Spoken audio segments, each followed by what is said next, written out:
సురేష్ కూడా ఏమంటున్నాడో తెలుసా, ఇన్ని సంవత్సరాలు ఉపయోగపట్టారు, ఈ 5 నెలలు ఉపయోగపట్టలేరా అని అంటున్నాడు.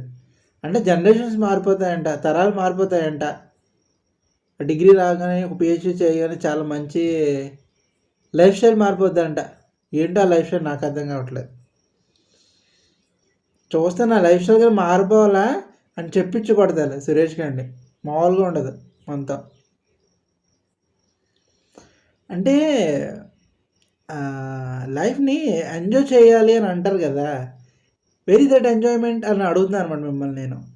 ఏదో తిట్టుకుంటూ చిరాకు పడుతూ చెయ్యాలా అట్లా అట్లా అనిపిస్తుంది. ఎవరిని అనుకుని ఏం లాభం ఉందిలే చెప్పండి. మీకు అసలు బుద్ధి లేదు, నాకు అసలు బుద్ధి లేదు.